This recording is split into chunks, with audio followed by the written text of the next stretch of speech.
Good morning, ladies and gentlemen. This is Dr. Young. I wanted to show you real quick what we're going to talk about today. We're going to talk about one of the instruments from the brass family. And I have a few instruments from the brass family I'm going to show off a little bit, but we're mostly going to be talking about the French horn.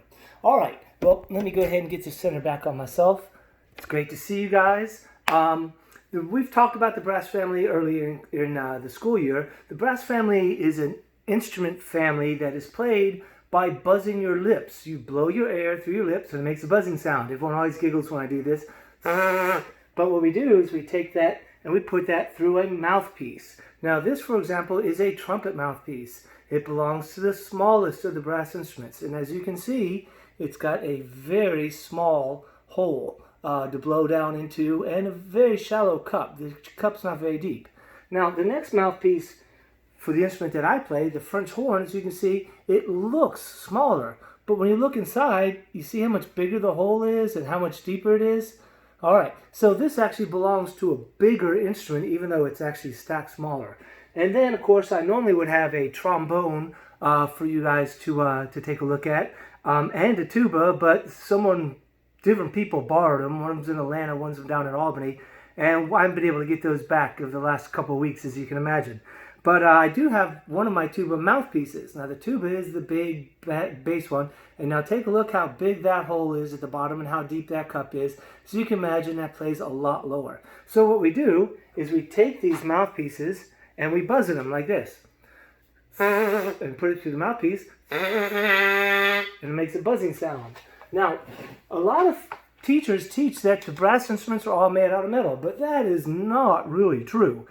For example, take a look at this. This is a plastic trumpet. And if I take this mouthpiece and buzz it and put it through here,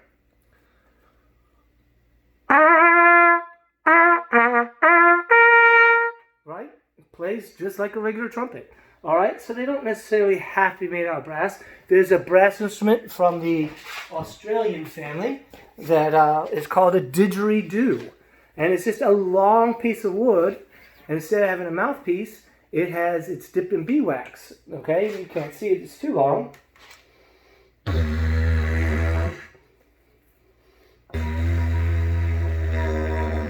Right? And so that is the Australian didgeridoo over there. All right, also a member of the brass family, even though it's made out of wood and beeswax. Now, the alto family, which is what I play, would be the French horn. And this is what we're going to spend most of our time talking about. It's called a French horn, but that's not what we call it in the professional world. We call it just a horn, because this isn't made in France. Matter of fact, this one right here was made in London, England, about 6 years ago. So it's a relatively new horn. All right, and it copies, or as an Australian changed a German design because the thumb valve is over here. But still, in America, we tend to call it a French horn, even though there's nothing really French about this horn. Another one of the alto instruments that I have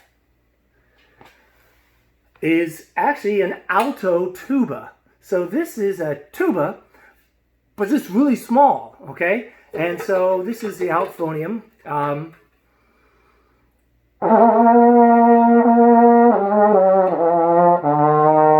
All right, and that's how that works. And then finally, I have another tuba that's a little bigger, and this is called a Wagner tuba. It's the same size as the American baritone, but you can see it's a slightly different shape.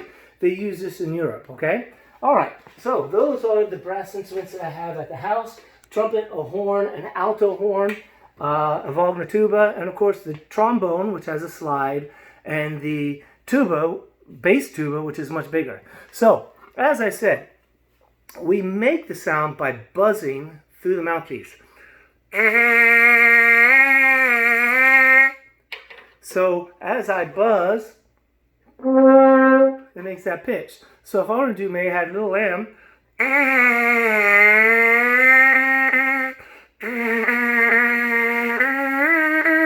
then I have to buzz it on the mouthpiece or something close to it, and then play it with the horn and push the valves to change the pitches. Now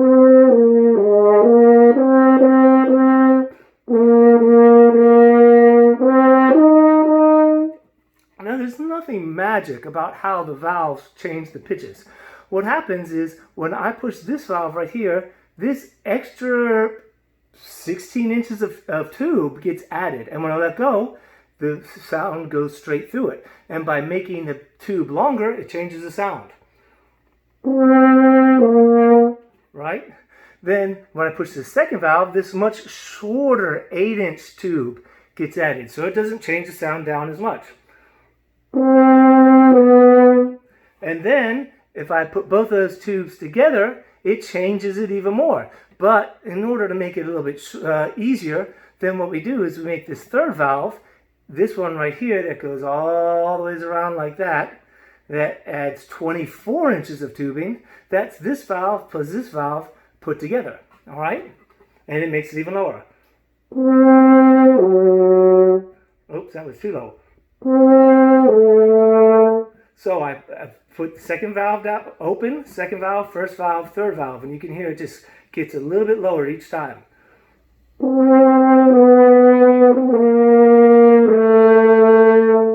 And that is how brass instruments work. Now, for your enjoyment, I have left in the activities section a group of French horns. I think there's 16 of them, a conductor and some percussion, playing some music from a movie. I hope you guys enjoy it, and I look forward to seeing you guys as soon as we possibly can. Stay safe.